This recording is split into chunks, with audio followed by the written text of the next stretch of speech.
harus ini segera dikerjakan dengan pemerintah adalah satu anggota DPR berangkat yang mendampinginya 7 orang. Sudah habis 7 tiket pesawat, 7 tiket kereta api, 7 kamar hotel. Dapatnya 500.000. Take-home-pay-nya itu. Bagaimana ini? DPR itu beranggapan, kok kita tidak setara dengan DPR RI misalnya. Provinsi Kabupaten. DPR RI itu jelas.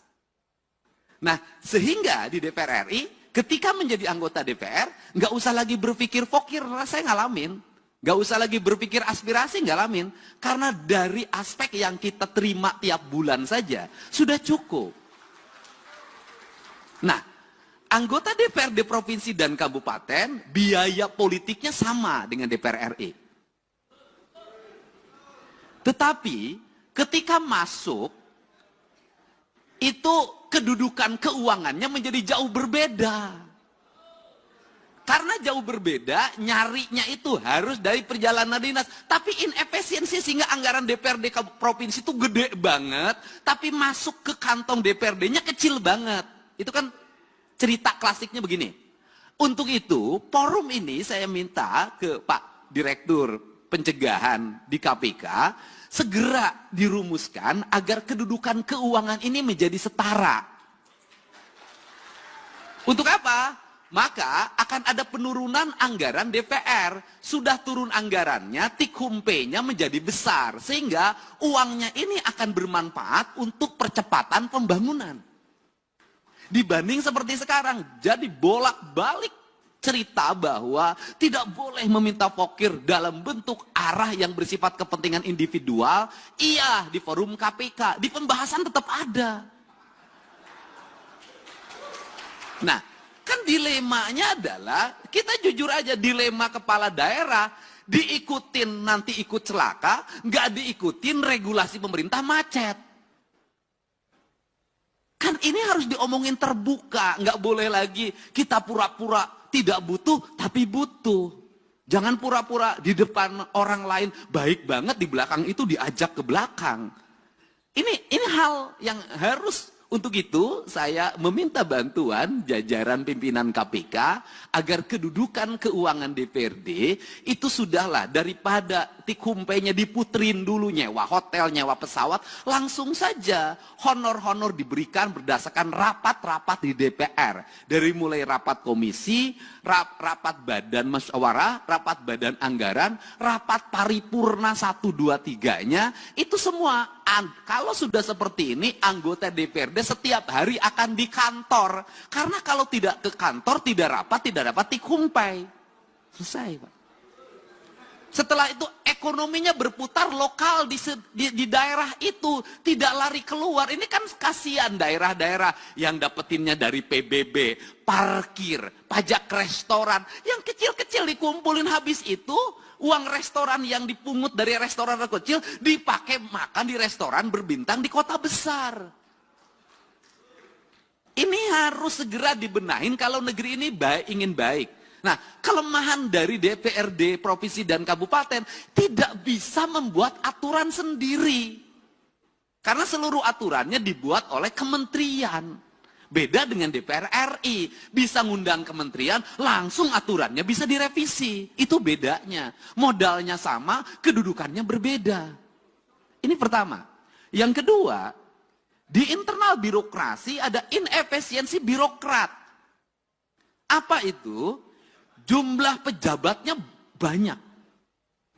Jumlah orang yang memiliki golongan 4B, 4C, 4D-nya itu banyak.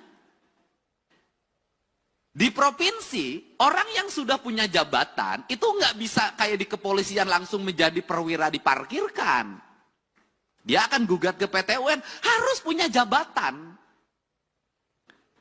Karena dia harus punya jabatan, walaupun merit system, itu kan administrasi merit system itu. Bekerja itu kan bukan pada wilayah angka, pada wilayah eksekusi. Nah, akhirnya di hampir semua pemerintah daerah itu memiliki struktur jabatan yang sangat banyak, memiliki jumlah penjabat yang sangat gemuk, kemudian juga Sistem pengelolaan birokrasinya, tunjangan terhadap pegawainya adalah tunjangan kinerja. Ini inefisiensi keuangan yang sangat luar biasa. Itu terambil dana untuk pembangunan, untuk itu sangat besar, hampir 60%. Dan yang paling utama adalah hari ini kita harus tahu semua orang bahagia lewat apa? Laporan administratif yang bersifat digital. Akhirnya tukin-tukin itu hanya ditukerin dengan foto, dengan video. Tukin dengan foto dan video yang tidak berbasis praktis dan kebutuhan publik itu memiliki dampak yang luas terhadap rendahnya layanan birokrasi. Nah, kalau bicara rendahnya layanan birokrasi, apa sih yang dituntut oleh masyarakat terhadap pejabat publik? Ceritanya itu tidak panjang mereka itu. Satu, mereka pasti bercerita pengen punya jalan yang baik.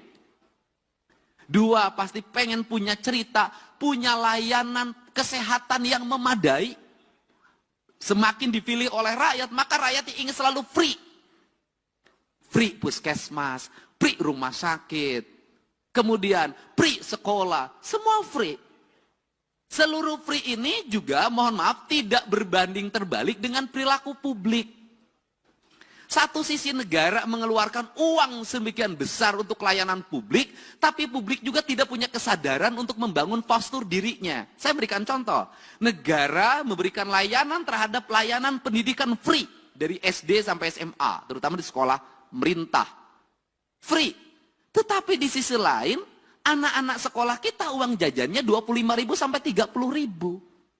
Tidak berbanding terbalik antara apa? Peningkatan ekonomi rakyat dengan beban belanja pemerintah yang tinggi. Akhirnya beban pemerintah belanja yang tinggi, rakyatnya juga tidak berikan edukasi untuk melakukan efisiensi dalam hidupnya. Akibatnya laju pertumbuhan ekonominya rendah dan konsumtif.